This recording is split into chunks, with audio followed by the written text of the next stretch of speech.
Thanks for coming out on Thursday night. I will try not to pop my peas. I'm going to be reading from that novel, and the only thing you need to know really is that the main character is a grown woman who's gotten the second chance to dance. She used to be a prima ballerina with a sort of funky little dance troupe. The spectacle would be held at a beautiful three-story house with a wraparound porch up E Street, where Stella often took Izzy for ostentatious trick-or-treating.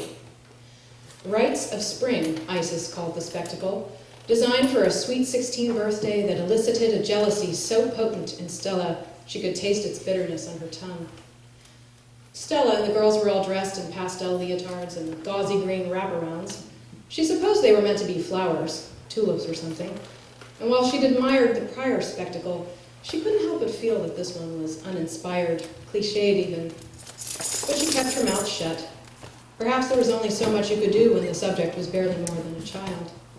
Although the child herself and 10 of her friends were all dressed in bikini tops and sarong skirts, and were so surprisingly ample-chested for such young girls that she wondered if they had been given the gift of breast augmentations for their 15th birthdays.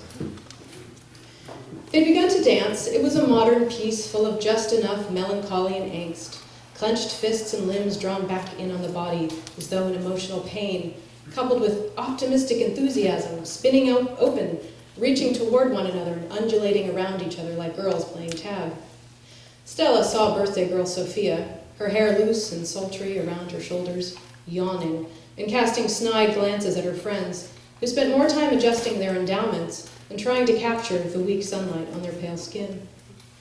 First came the old familiar crush of disappointment that started in one's head, where you weren't supposed to stay anyway when dancing, and its slow circular spin down her shoulders like ice water chilling her, making her muscles feel jerky and spasmodic. And behind that was a dark rage. How dare these girls, these spoiled, ungrateful little shits who had everything they could ever want, sit there and sneer at the hard work of women who were just trying to get by. It surprised Stella how much she wanted to slap the expressions right off those teenage faces. What happened next so startled Stella because it seemed as though her anger had taken human form, had conjured the wraith of the woman staggering in literally through the big hedges. Her white blouse had torn open in the jagged fingers of branches, carving bloody scrapes into her arms. She had long, dark hair, not unlike Asia, but she was rounder, softer, except in the eyes, which were cold and hard and seemed capable of turning to stone anyone who looked into them. Holy shit! Sophia now sat up with rapt attention. That's awesome. She pointed as though this bloody apparition was part of the show. Stella was pretty sure that was not the case. The woman had now made it all the way into the yard, and the parents and the birthday folks all stood staring at her, as though no one was quite sure if she were real.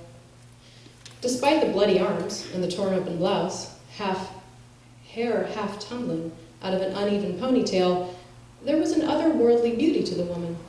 She possessed a quality as though she came bearing information about the other side of the veil, some truth the rest of them could only understand after death.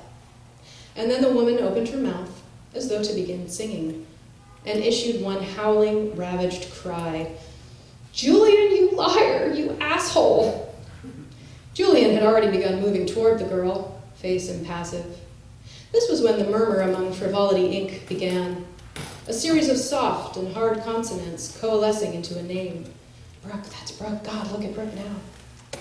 Just before Julian reached her, Stella took another look at the purple hollows below the woman's cheeks, red blotches on her skin as though she'd had a late-in-life case of the chicken pox, and a protruding little drum of a tummy that Stella instantly knew in a way that made her shudder.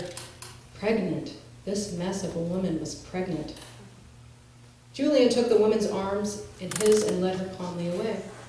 He gave a quick nod to Isis, who cued the music back up, but before the girls could resume their dance, Asia made a choked cry and dashed toward Julian and Brooke.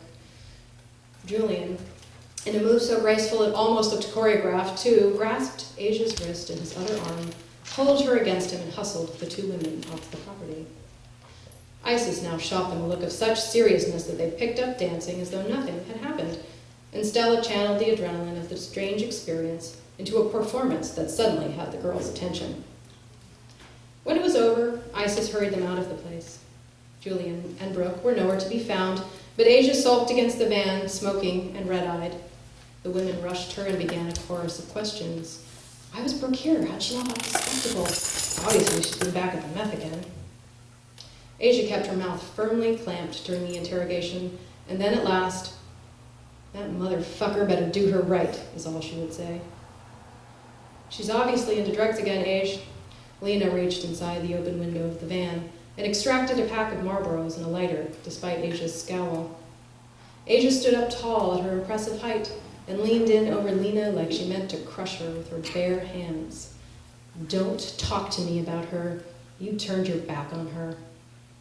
Lena inhaled slowly, but didn't cower.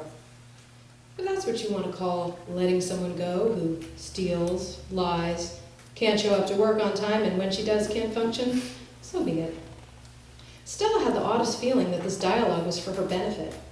Her foot gave a sudden cramp, and with the pain came the reminder that she was supposed to be somewhere. "Oh shit, my daughter has tickets for me to see a show. I have to get home," Stella said.